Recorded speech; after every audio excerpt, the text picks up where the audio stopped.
Welcome to Whiskey and Wonder. All right. Hello, everybody. It is Sunday, which means we're back recording. Another episode of Whiskey and Wonder. And we are both dead-ass tired. Yes, we are. I'm Megan. I'm Tyler. And we're tired. Yes. But we're here for you guys. We're going to keep being here for you guys. Yes. This is a podcast where every week we drink whiskey and review it. And then teach the other person something that has made us wonder. And that is the story of us. Absolutely. Couldn't have said it better myself. You can check us out at whiskeyandwonder.com. I highly suggest everybody go check us out on YouTube. Our channel name's Whiskey and Wonder. Email us your feedback, contact@whiskeyandwonder.com. Instagram, we are at Whiskey Podcast. And there's a whole bunch of other things that you can find in the show notes and on the screen if you're on YouTube. You can also check us out at patreon.com/whiskeyandwonder. And I have recently started trying to build up some bonus content. So we should have that out for you guys soon.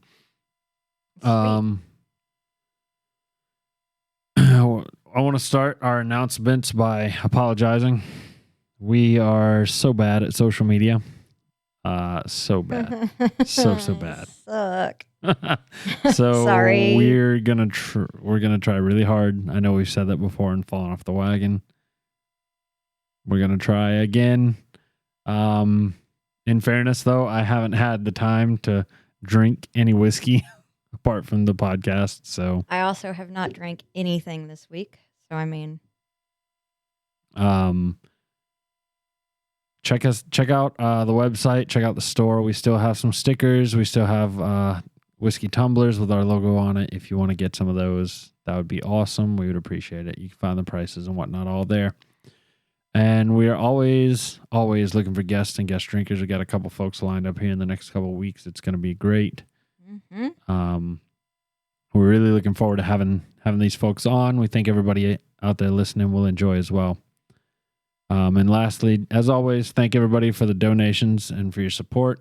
We wouldn't be here without you. Wouldn't be able to get these whiskeys and the equipment and, just make this what it is. Keep it growing. So we appreciate it. Definitely. You guys make this all possible. You got anything else? Nope. All right, then. We're going to jump right in today.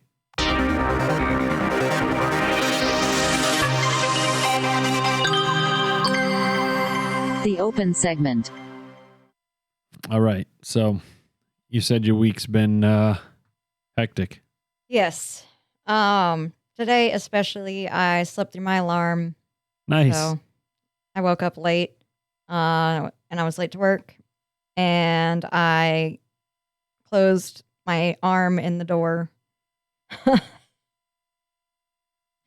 It's just been a bad day.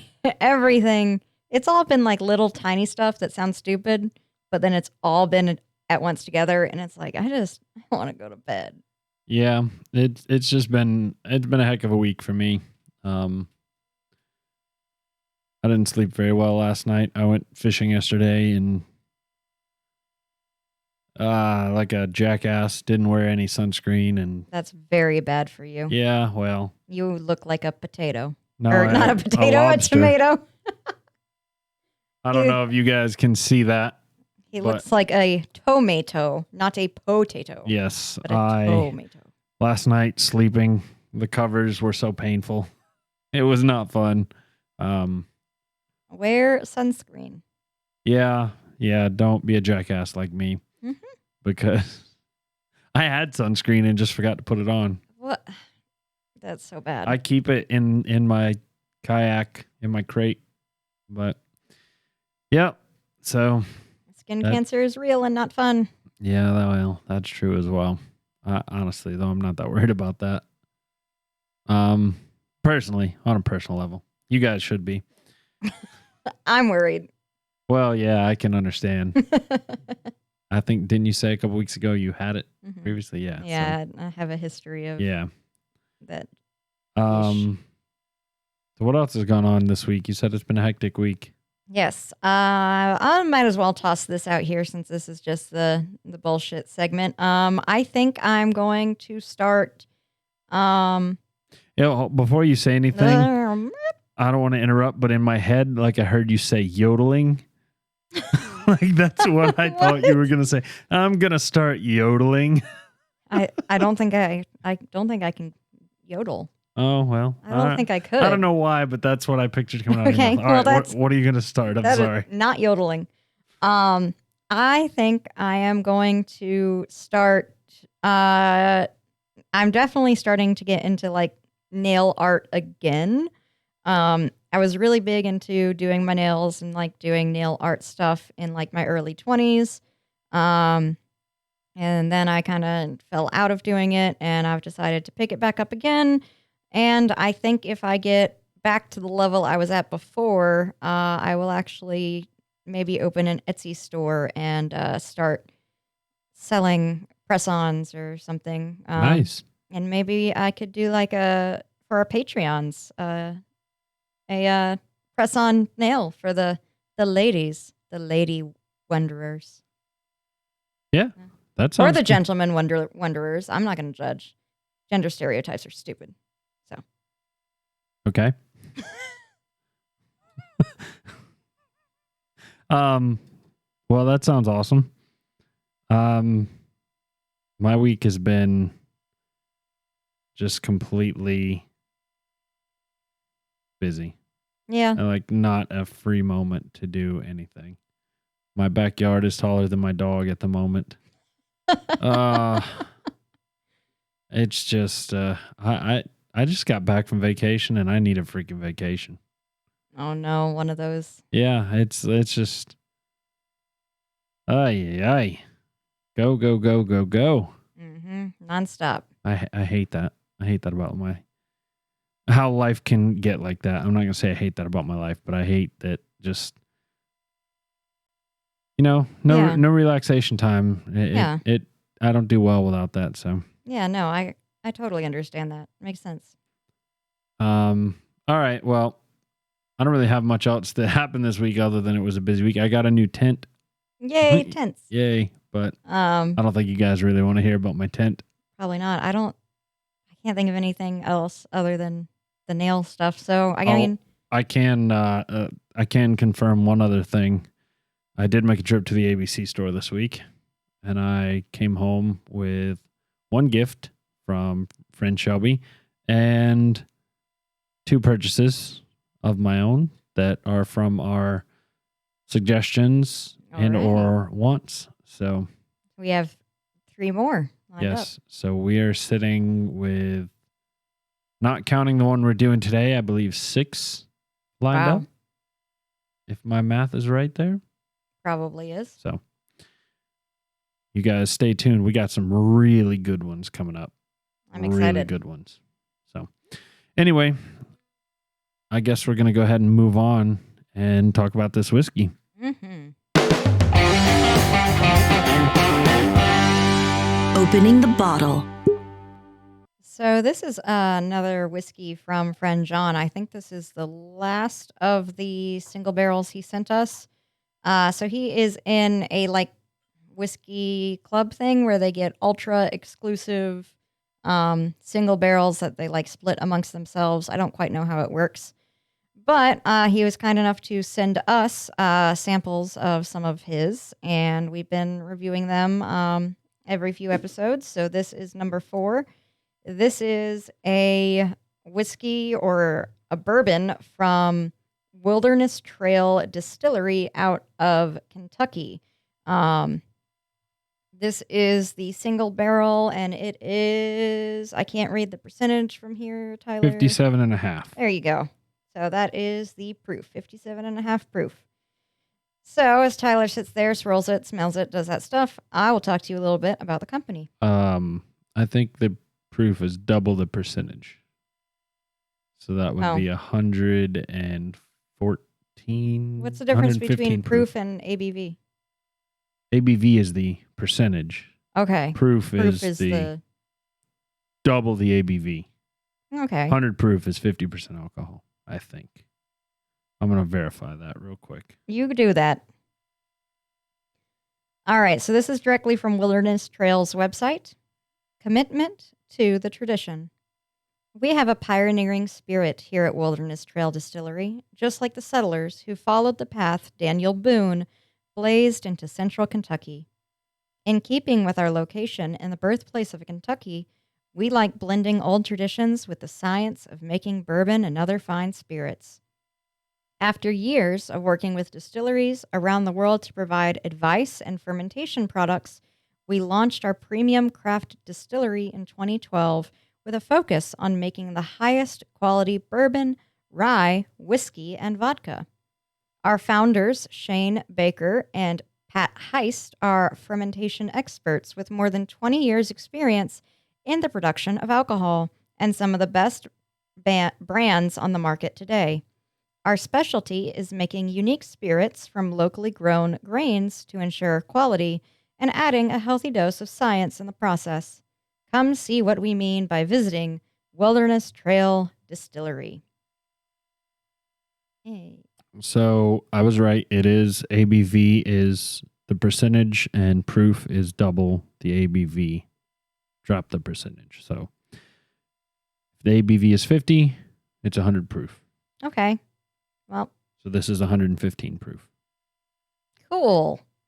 It's extra alcohol-y. Yes. On smelling it, it didn't really burn my nose hairs, which these are all very, very high proofs. So they all have that alcohol burn typically. When I say all, I mean everything that John sent us.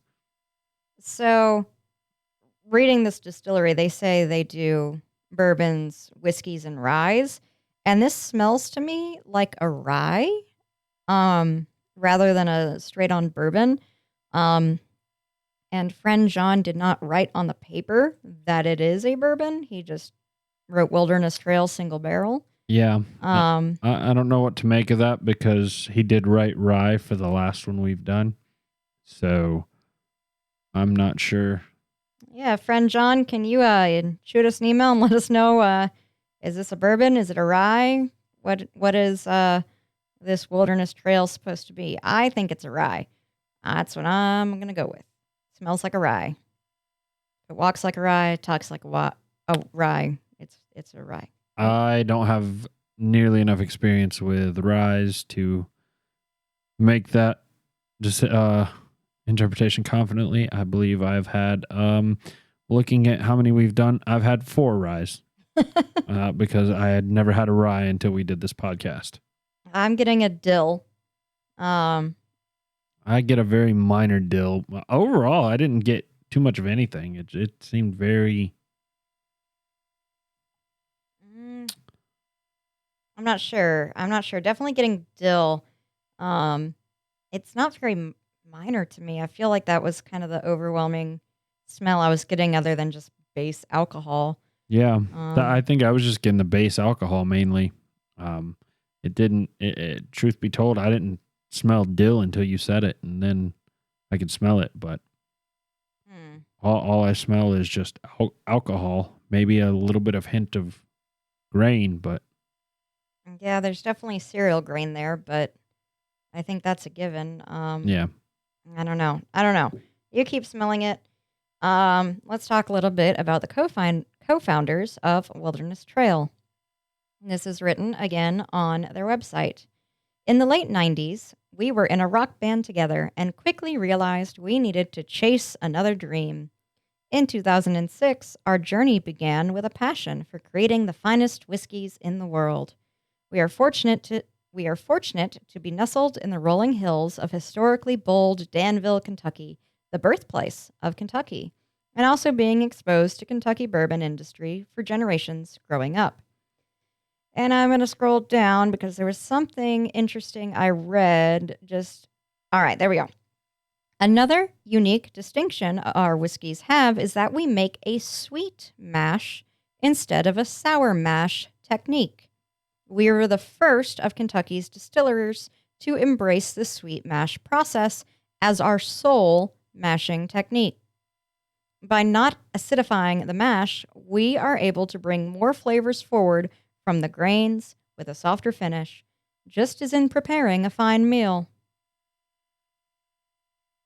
So, I don't know if I've ever heard of a sweet mash before, and that kind of got me excited when I read that, especially since it's the only way they mash. So this whiskey has to be a sweet mash, right? Isn't that? Logic would dictate. I would think. Well, what are you smelling? Anything else since we? No, I didn't. I went ahead and tasted it. There's a burn. There's a significant burn, which makes me lean toward that you're right. This is probably a rye.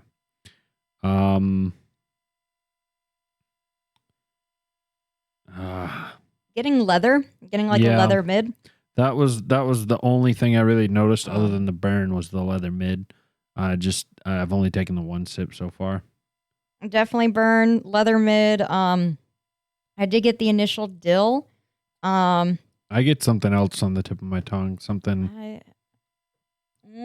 very dull and almost, I guess it's oaky or woody.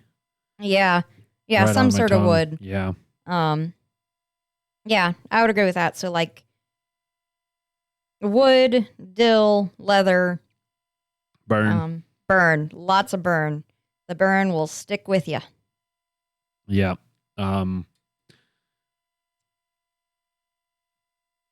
Yeah, it's interesting. It's I didn't expect that much burn, but I guess I should have with the burn your nose hairs that I got. So Kind of swished it around my mouth and I got the taste of grass, like fresh cut grass.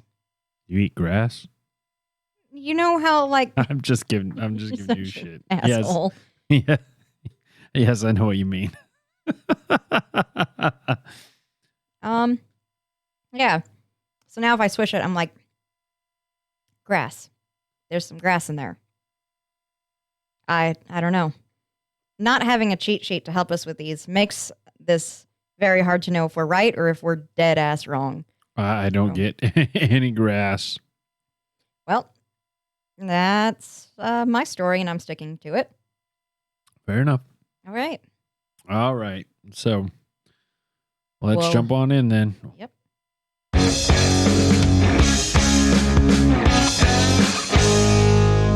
It's time for the Wonder segment. All righty. All right, Tyler, it's your turn. It is my turn. Since today is the first Sunday of the NFL season, I thought it'd be worth looking at another NFL related topic. Okay. Just because millions of people look forward to this day every year, myself included.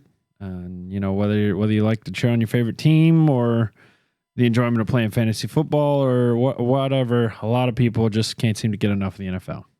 So, Okay. If you're a longtime listener, you definitely remember back to episode 21 where we were, I believe we recorded that on Super Bowl Sunday. Mm-hmm. And we talked about the formation and the history of the NFL. So today we're going to dive a little deeper into some of the troubles that the league has experienced by looking at all of the NFL strikes and lockouts. Ooh, I like this. I like when people get mad. I like drama. As long as I'm not involved. I just like to listen. Oh, boy. So to look at the strikes, we got to start by looking at the NFL Players Association, or the NFLPA. The NFLPA was founded in 1956.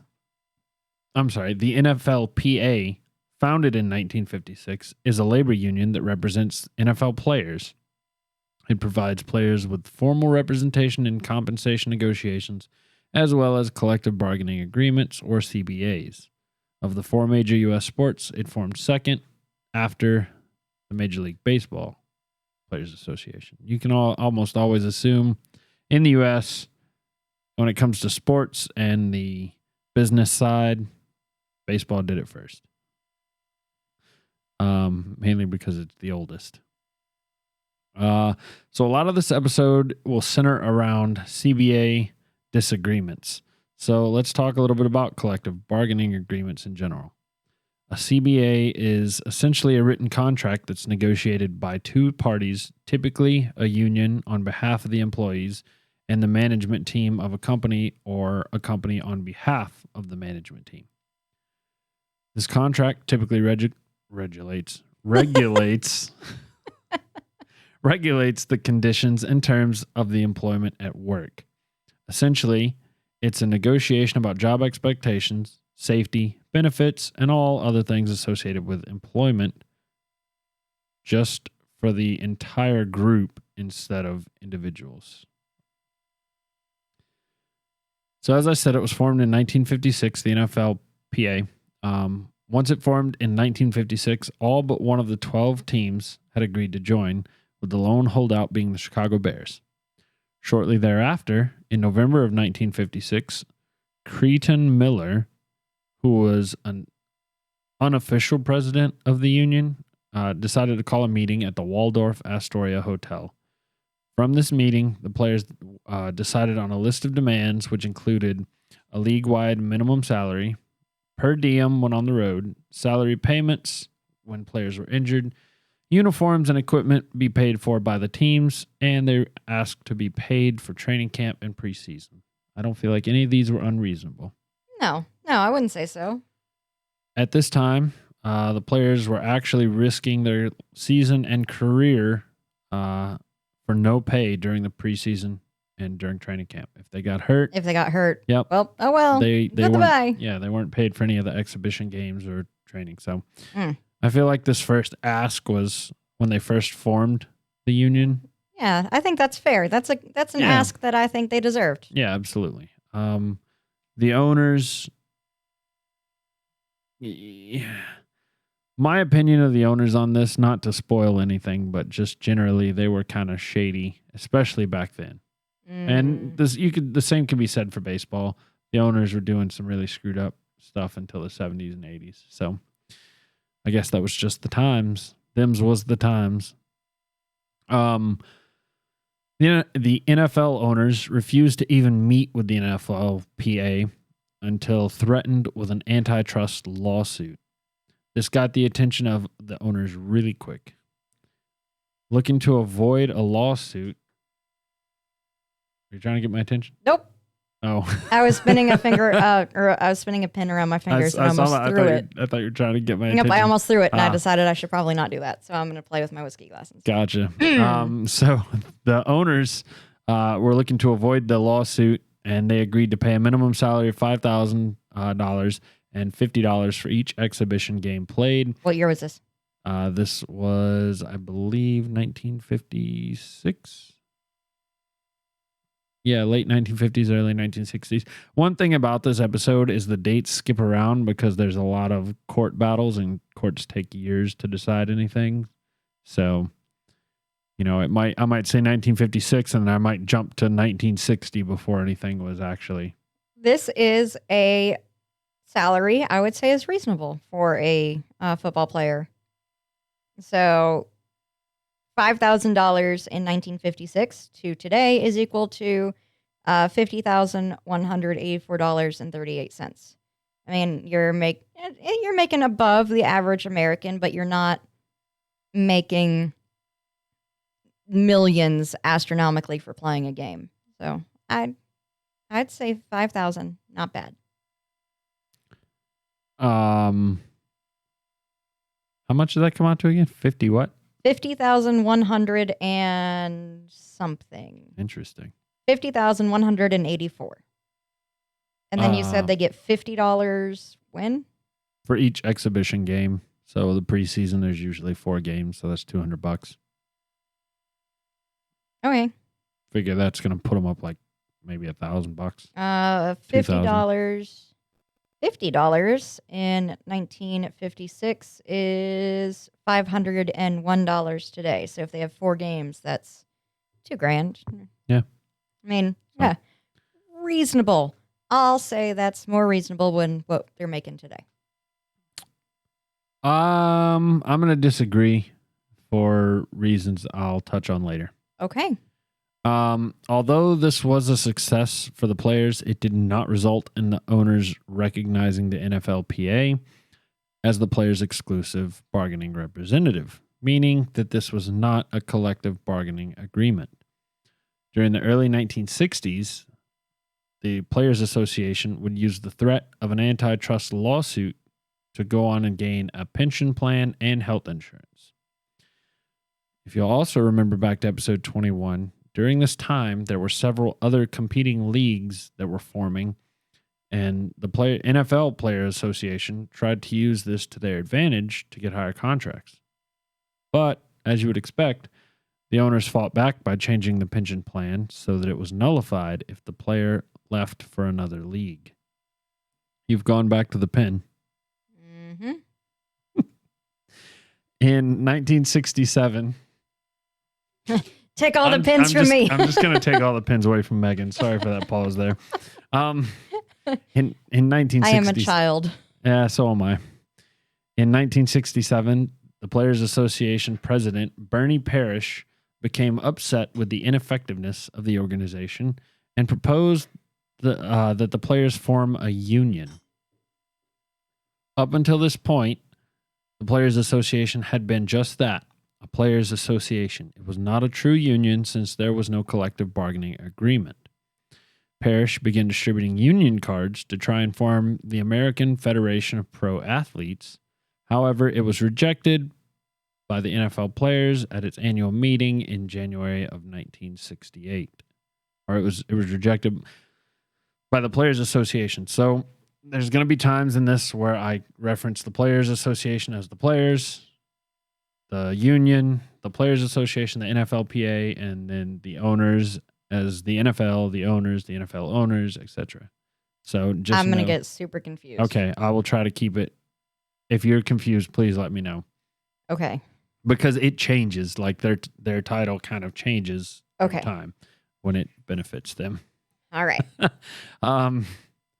During the same meeting, the Players Association declared itself an independent union, meaning that they could now negotiate a collective bargaining agreement on behalf of all union members, but were not part of any labor federations such as the American Federation of Labor. 6 months later, the players voted to strike on July 3rd, 1968, due to unhappiness with the lack of compensation that they were receiving. The owners responded by declaring a lockout. This lasted for a grand total of 12 days, and it resulted in the first official collective bargaining agreement between the NFLPA and the owners. The owners agreed to a minimum salary of $9,000 for rookies and $10,000 for veterans and $50 per exhibition game. So they basically doubled their salary in, 10 years? The owners also agreed to contribute $1.5 million to the pension fund. Despite all this, players still felt that the agreement fell short of what they had hoped for. Another noteworthy observation on the original collective bargaining agreement is that no neutral arbitration took place. The two sides were able to come to an agreement without an impartial party there to make the decision. After they agreed, everything went back to normal. Took them 12 days. Flash forward to 1970, when the American Football League and the National Football League agreed to merge. The Players Association agreed to the same. So essentially what that means is the AFL had its own Players Association and the NFL had its Players Association, and they agreed to merge when the leagues merged. They decided to keep the name the NFL Players Association. Originally, the NFL wanted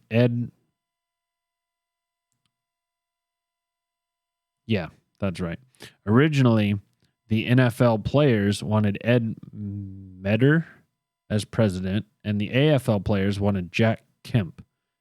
However, the two sides compromised and selected John Mackey of the Baltimore Colts and named him president. They compromised on Mackey because of the unique situation that the Colts were in. They were originally an NFL team prior to the merger that had been realigned and was now in the conference with all the AFL teams. So they kind of had a vested interest in both sides of that merger. The NFL owners agreed to recognize, meet, and negotiate with the new NFL Players Association, but asked that lawyers be left out of the negotiations. The Players Association refused and petitioned the National Labor Relations Board for union certification, meaning that they were no longer an independent union and that they could now use the NLRB to enforce the collective bargaining agreement and other unfair labor practices against the NFL, so against the owners. Like I said, they kind of changed their title when it benefits them, so now they've officially become a union. Okay. I'm following so far. Okay. In 1970, on July 3rd, the players again decided to strike. In June, the Players Association filed an unfair labor practice charge with the NLRB. That's, again, the National Labor Relations Board. A new 4-year-long collective bargaining agreement was agreed upon shortly after the owners threatened to cancel the season, and the results of this agreement were minimum salaries were increased to $12,500 for rookies and $13,000 for veterans, dental care, improved pensions, and the players gained the right to select their own representative to sit on the league's retirement board, as well as the right to impartial arbitration for injury grievances. This is 1970? Correct. Okay. The owners responded to these changes by releasing many of the players who were union representatives from their teams. They pretty much said, you want to stand up for yourselves? Well, then you can get out. Wow. That's illegal today, isn't it? Wouldn't that be Yes, considered retaliation? I think it would be. I don't know. Truth be told, I'm sure it's illegal in some manner. It seemed, I don't know if they were necessarily blackballed. They were just released from their team. They may have been blackballed out of the league. Honestly, I didn't look because I couldn't find any names of specifically who the players were. Okay. In 1971, the NFLPA officially became certified by the NLRB as a union. So they're officially a union in 1971. So we're going to jump ahead now to 1974. But before we get too far along into the strike, we need to talk a little bit about the Razel Rule. The Razel Rule was named after NFL Commissioner Pete Razel and allowed the commissioner to award compensation, including players, to a team losing a free agent if both the signing team and the team losing the player could not come to a compensation agreement. So I didn't want to interrupt you. No, you're fine. And this is not on topic at all, but it made me giggle. So I'm not a football follower person. Anyone who's listened to this podcast probably knows that I'm a very, very fair weather fan. Woo, yay, okay, let's go back to baseball. But I can't even remember the guy's actual name, but I'm picturing Razel Rule. The guy from Batman? Yep. And Liam Neeson? Well, yes, Liam Neeson plays him in Batman, but he's a character in the comics too. Oh, okay. And I'm just picturing him at the head of this NFL board, and it's very amusing in my mind. Interesting, because there's a road in Charlotte called Razel's Ferry, and I work with the great-great-grandson of the Razel, the guy that owned Razel's Ferry, and his last name is still Razel, or actually it's pronounced Razel. Razel. But the road is called Razel's Ferry. It's interesting. I don't know. I will just, anytime I hear Razel, I go, Razel Rule. That's just the way it goes. Gotcha. So, Sorry. No, you're fine. So the last sentence is a complicated sentence. So I'm going to read it again and try to explain it. The Razel Rule was named after NFL Commissioner Pete Razel, and it allowed the commissioner to award compensation, including players, to a team losing a free agent if both the signing team and the team losing the player could not come to a compensation agreement. You have no idea what that means. Okay. So say I own a team and you own a team. Okay. And you've got a player that you are not going to re-sign. Okay. I want to sign him. Okay. I have to pay you some form of compensation for the essentially the right to sign that Even though player. I don't want him anymore. More or less. So way I I don't want understood it. him. I'm going to It's- let him go, but you still have to pay me. It's almost like the NFL's form of the reserve clause. Yeah. Yeah. Okay. And so Shady shit. the commissioner basically would get involved. If we couldn't come to an agreement, the commissioner would get involved and say, okay, well, since we can't agree and I want your player, I'm going to take, the commissioner would say, I have to give you 3 of my best players for this one guy. Oh, Because, God. just as an example, whatever fair value the commissioner saw. And it wasn't just players. It could be money. I might have to give you money and a player. And, the rule heavily limited player movement, and it kept salaries down because teams were very unwilling to sign star players, afraid that their team would be rated of its own players. I mean, that makes sense. I get that. So it's kind of one of those, like, it sucks, but for the owners it sucks, but they kind of put it in place to keep costs of, player salaries low. Mm-hmm. Like I said, similar to the reserve clause in baseball. Yeah. Again, baseball did it first. Once the CBA from 1970 was up in 1974, the players chose to strike again on July 1st. On their list of demands was the elimination of the Razel Rule, the options clause, or the option clause, which is the NFL's version of the reserve clause in the MLB. So the option clause actually was the reserve clause. The Razel Rule dealt with free agents. So essentially the option clause meant that you couldn't leave the team you played for. They also wanted to get rid of the draft and waiver systems and demanded individual contracts instead of uniform contracts for the entire team. As you've heard earlier, it's certain salary for rookies, certain salary for veterans. Doesn't matter how good you are, that's what you get. So this strike actually ended up lasting until August 10th when the owners, with the owners playing the preseason with teams made entirely of rookies. The players chose to end the strike, however, without a new CBA,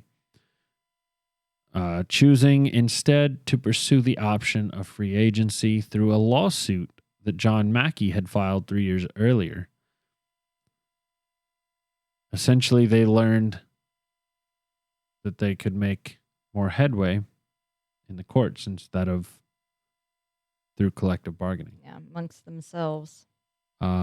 Ultimately, the courts ruled in favor of the Players Association in 1976 and found that the Razel Rule was in violation of the Sherman Act because it deterred franchises from signing free agents. Despite the success in the courts, true free agency was still not possible as teams still maintained a right of first refusal on players leaving, and free agent compensation was still tied to draft picks that were awarded based on the leaving player's salary. This was called the Plan B free agency. And this along with the first one, this one confused the heck out of me the first time I read it. But what I gather is that it essentially means teams are still using the Razel Rule, but instead of using money to pay the team that was losing a player, they would be compensated with draft picks instead of actual compensation. That's what I think. I couldn't find too much detail on it. Okay. But anyway, the owners and players reached a new collective bargaining agreement in March of 1977 that lasted until 1982, when, guess what? The players went on strike again. The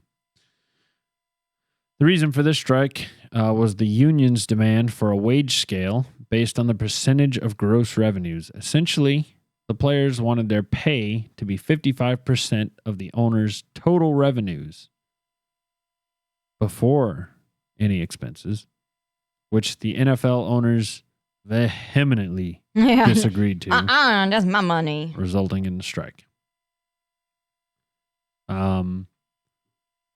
This occurred much later in the year than previous strikes, as it began on September 21st and lasted until November 16th, right in the heart of the football schedule. No games were played during this time, with the exception of 2 NFL Player Association organized All-Star games, one of which was played in Washington, D.C., and the other in Los Angeles the following day. Ultimately, the NFL players agreed to the games just to try and make some form of income.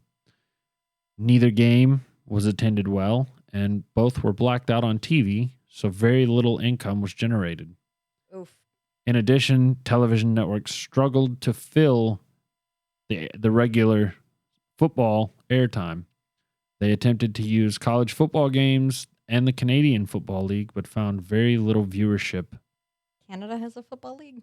Yes. Did not know that. I remember seeing it a little bit when I was in like high school, and if memory serves, they only play 50 yards. It's not. It's essentially like there's you cut the field in half, and the team getting the ball.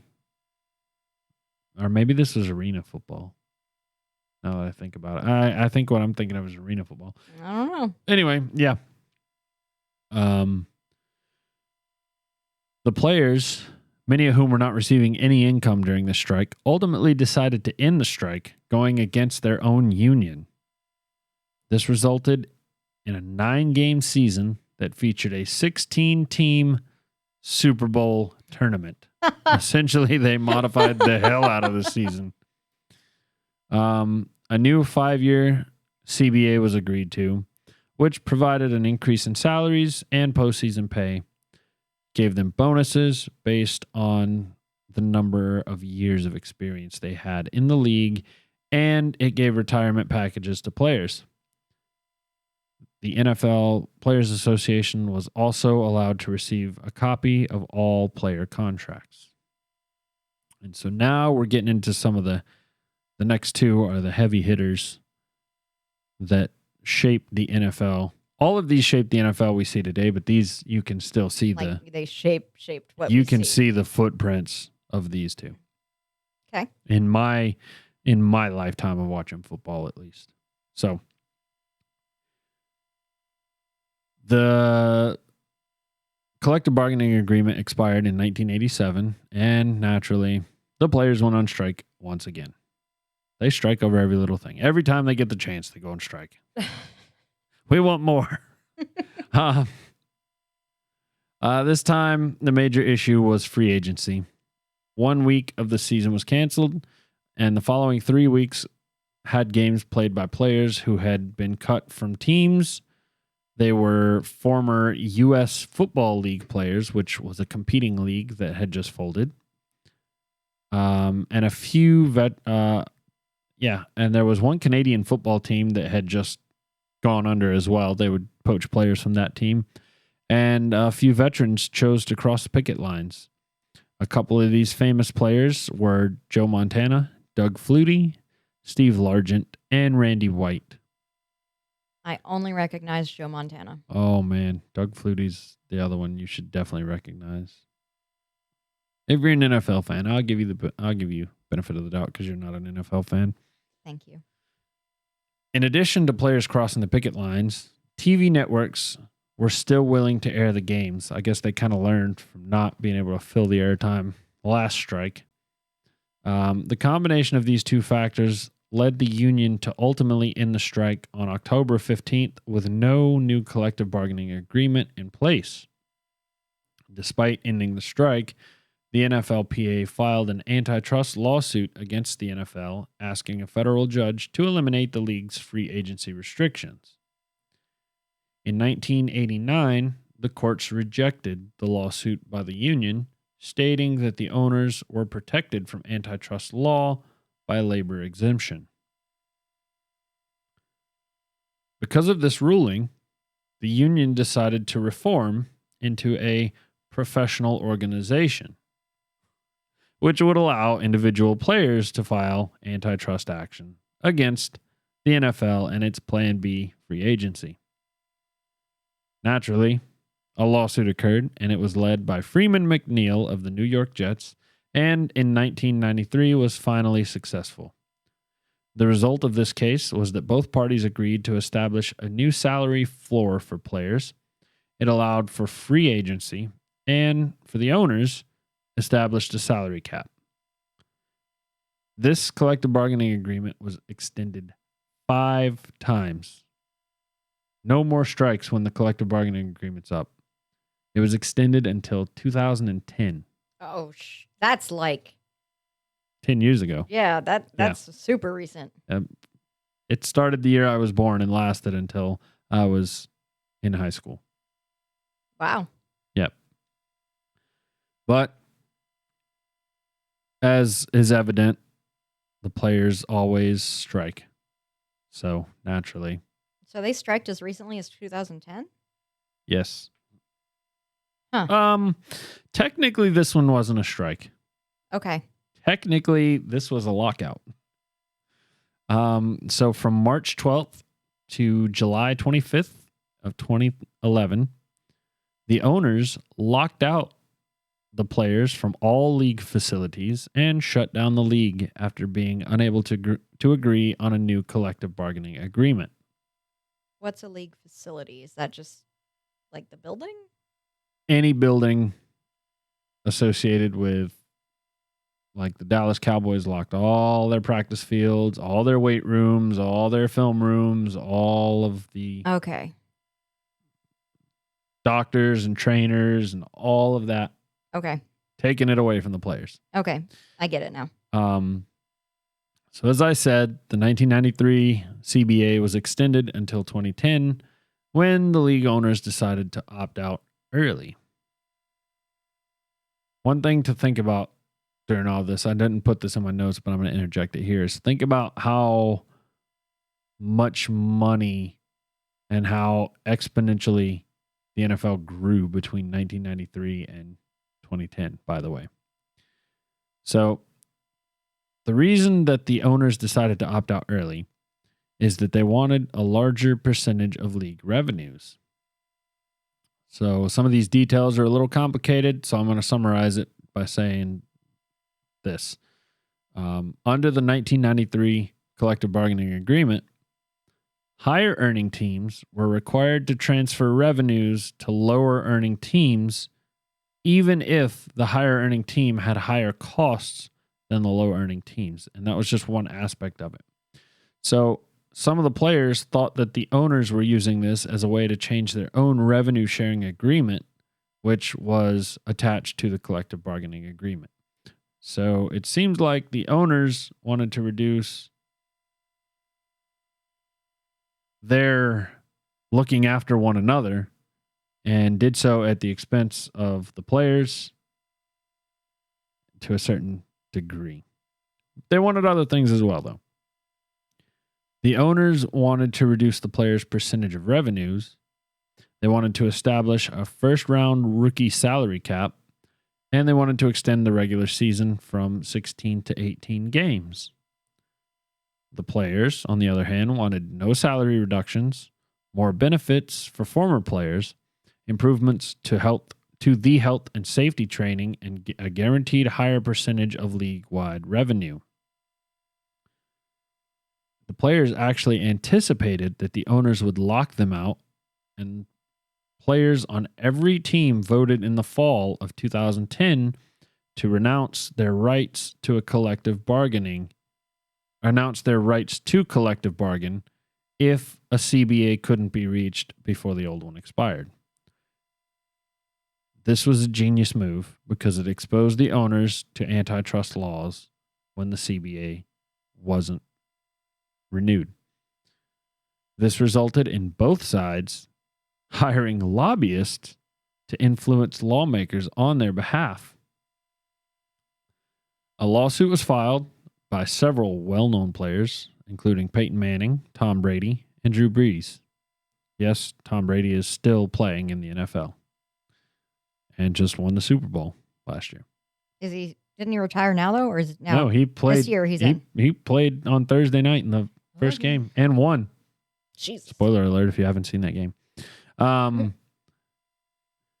So they filed a lawsuit, an antitrust lawsuit that resulted in a federal judge invalidating the lockout. The owners appealed and were able to get a temporary stay, allowing the lockout to continue. On July 21st, the owners agreed to settle with the players' lawsuit, and the players approved of the settlement on July 25th. The owners received the settlement of all pending litigation, a rookie wage system, full regular season game revenue, and better revenue sharing. The franchise and transition tags were created, which allowed the team to designate one player per season to not leave the team in free agency, while paying that player 120% of their previous year's salary. The players got $1 billion in benefits for retired players, the ability to stay in the player's medical plan for life, an increase to minimum salary, increased injury protection, increased roster sizes, unrestricted free agency after 4 years, and a true salary floor, which is where we stand today. And I believe the next CBA, I think I saw something that's either been renewed in 2020 and goes through, I know the current one goes through 2030. I just don't remember if it's been renewed. The one that obviously they didn't strike again. So, yeah. It's just very interesting to sit here and think about how much popularity the NFL has gained over the last 20 to 30 years, and how it's a constant battle between the owners wanting to make as much money as possible and the players also wanting to make as much money as possible. And it's interesting to watch them kind of fight back and forth. This has opened my eyes to how back and forth and how much of a business really it is. I never really thought of the NFL being that, like, obviously it's a business, but.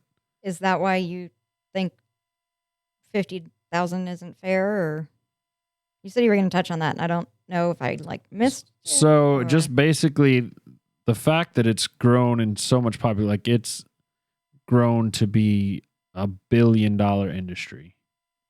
That's right. You're putting your body on the line. You're like, you could be completely screwed up. Also, the owners can make money hand over fist. I think you deserve some of that money if you're the one taking the risk. Okay, that's fair. I don't think the owners deserve to make bukus and bukus of dollars on their NFL team. But I guess I would say, maybe let's look at increasing the salaries of the little guy, like the dude who sweeps up the changing room or something. I don't know. I don't want the owner to make more money, but I don't know if a $7 million salary is something that everyone needs. Well, I see both sides of it. As an owner, I'm not going to pay somebody more than I don't want to say more than they're worth, but if you're doing a job that's worth $20,000, I'm not going to pay you $50,000 to do it. that's not how you become an NFL owner. You have to be a smart business person. Well, That's not a smart business decision. But I also see it from the player's perspective of, I'm out here probably going to end up with CTE.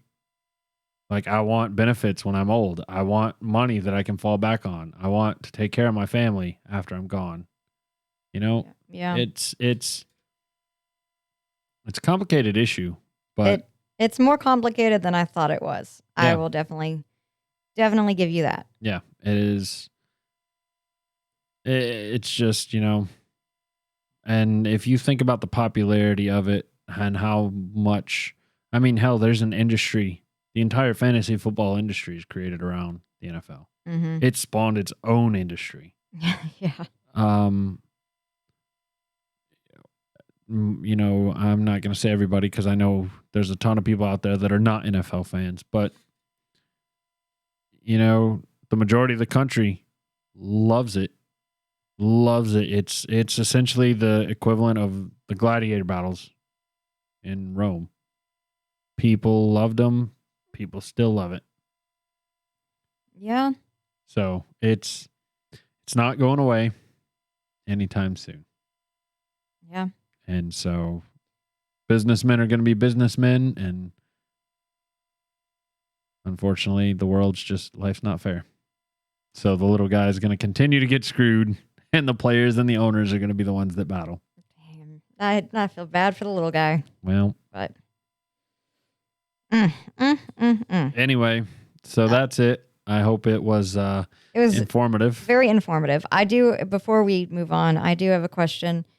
Did you read a lot during this about like helmet regulations and stuff? I did not look into safety at all. I'd heard, and I don't even remember where I heard this, but I thought a lot of player like strikes and stuff was because of safety issues and like how dangerous it is. But I think definitely the last one. Yeah, that's the one you mentioned, safety. But I didn't hear it any other time. I've watched the NFL since I was little, early 2000s, and I never heard any kind of mention of player safety or concussion safety or anything like that. That's a very recent. Oh. It's only after NFL players started killing themselves, like writing suicide notes, shooting themselves in the chest and saying, "Examine my brain, something's not right." And like the one that comes to mind is Junior Seau. Junior Seau did that, I think. The hell? I didn't know this is a thing. Oh yeah.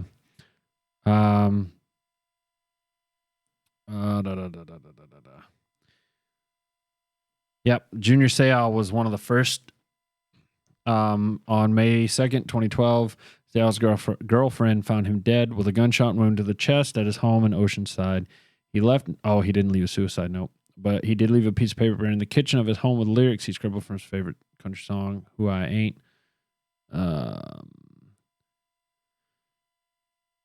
I'm sorry. Yeah, this is the original. Seau's death recalled the 2011 suicide of former NFL player Dave Durson, who shot himself in the chest and left a suicide note requesting his brain be studied for brain trauma. Seau had no prior reported history of concussions, but his ex-wife said he did sustain concussions during his career. He always bounced back and kept on playing. He's a warrior. That didn't stop him. He had insomnia for at least the last 7 years of his life, and he was taking zolpidem Ambien, a prescription drug commonly prescribed for sleep disorders. So, yeah, there have been several NFL players' several NFL players that have committed suicide and had their brains examined, and all of them show CTE. Wow. Even players that just died naturally. Wow. Still showed CTE when their brains were examined, but that. Like, you didn't hear about that until 5-6 years ago. Wow. All right. And a lot of it had to do with, things like that. So they realized there's a problem. So I imagine it'll be heavy on the next CBA. Yeah. But it's also, again, part of the times. Yeah. Look at the times. If you didn't get back up and go out there after you got rocked. You know, you were you're in done. trouble. Yeah, you were in trouble in the NFL, and that's just, you know, our society's come a long way in the last 50 or so years. So Good. We need to keep on chugging along, keep on moving forward. It's the only hope we have. anyway, we're gonna move on to this.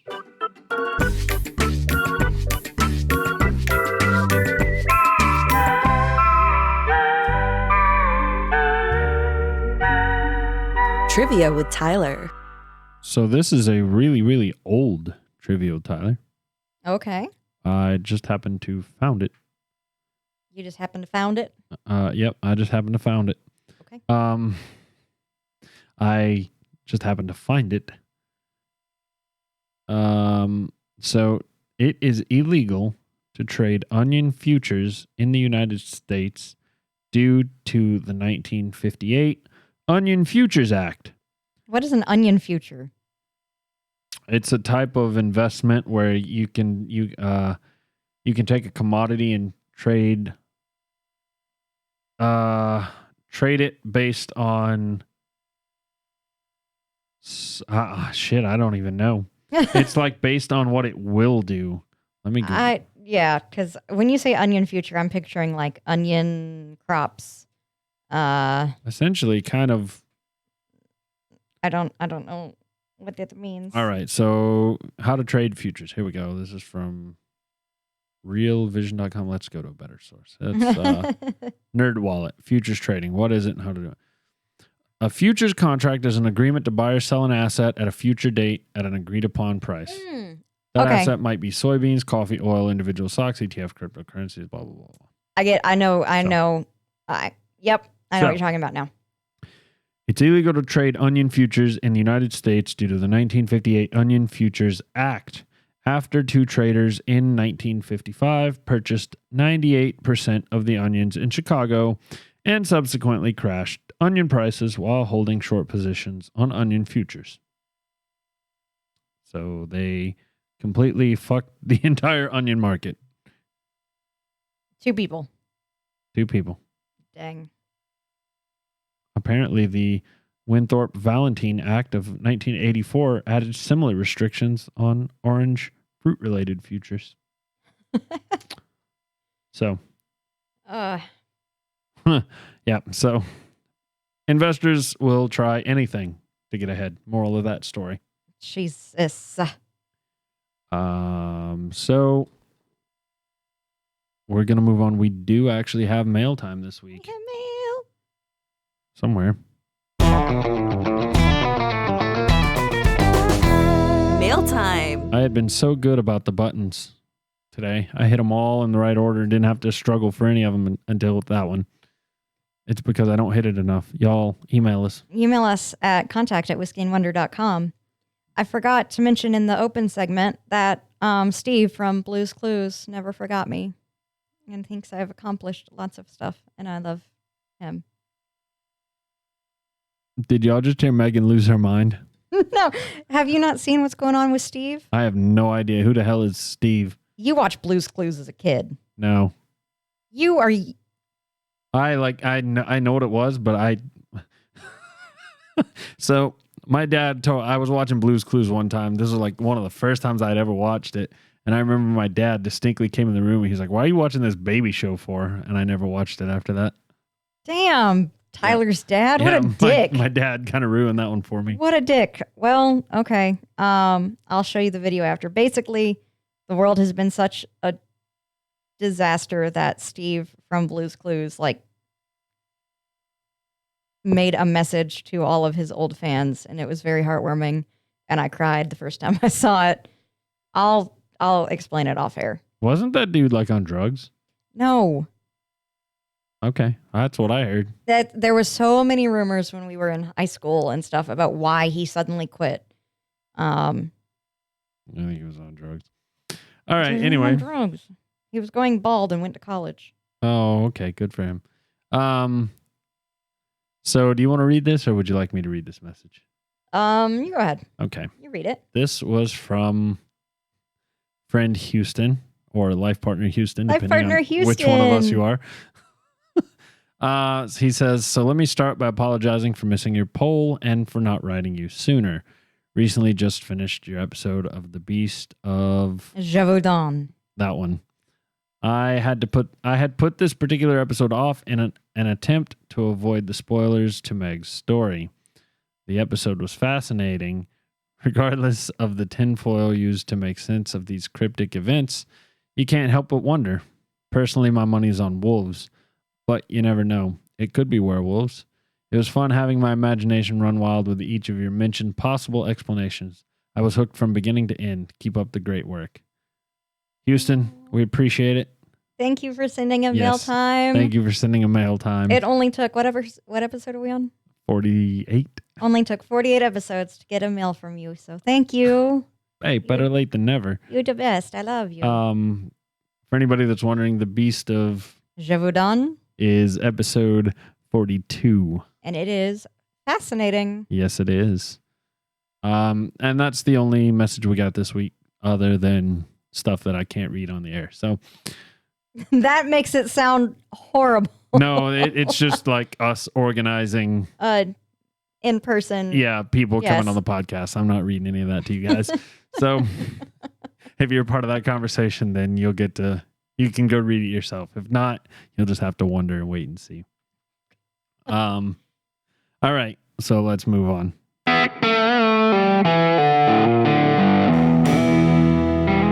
Final thoughts. I'm adding a water drop to see, because I've been drinking it and I liked it without the water drop. Let's see what happens when I add a water drop to it. Gonna swish it around town. Yeah, I added 2 water drops to mine. Swish it around town and... All right, Megan's drinking, so I'll stop my drink real quick. Oh, it's so more bitter. Oh, really? Oh, it's so bitter. Yum, yum, yum, yum. Oh, that is bitter. It is. Mo bitter. Mo bitter. Woo! Oh. Hey. Well. Oh. What? So. Yeah, talk to me about it. What'd you think? I'm gonna rate it without the water drop because I was just doing that for science. Yeah. It was high middle of the road. I'd say 5.5. I'd buy it again. Not horrible, not the best ever, but little tiny bit better than average. With now the water added in it, it'd be like a 2. But so don't put water in this. Don't put water in this one. I don't have much to say on this. I didn't like it. Even without the water, I was gonna go with a 2.5. With the water, I would put it at a 1. So it's not for me. Too burn, too dilly, I think the burn's too overpowering for me. That's why I rated it as low as I did. But I'm going to go with a 2.5. All right. 2.5. So I'm going to drink this just to get rid of it. All right. Sorry, friend John. Chug, chug, chug, chug. Yay. Woo. Disgusting. Oh, that's got a funny taste in the back of my mouth. That's what she said. Oh, my God. All right. Well, y'all, I think we're going to wrap it up this week. We'll be back next week. We will be. With Megan's next topic. Yes. And a new whiskey. Yes. We have quite the selection lined up. So yes, very excited to try some of the whiskeys on deck. So that being said, though, thank you guys for sticking around. Thanks for listening to us. Thanks for subscribing, rating, donating, doing all the wonderful things you do. Tell your friends. Yes. If you have a friend who likes whiskey, send them over. If you have a friend who likes to learn stuff, send them over. They don't have to like whiskey. That being said, guys, we are going to get out of here. Me and Tyler are both exhausted. We hope you have a wonderful week. We hope each other has a better week than Yes. we've had. Yes. And that being said, guys, thank you so much. Have a good night. Don't drink and drive. And cheers.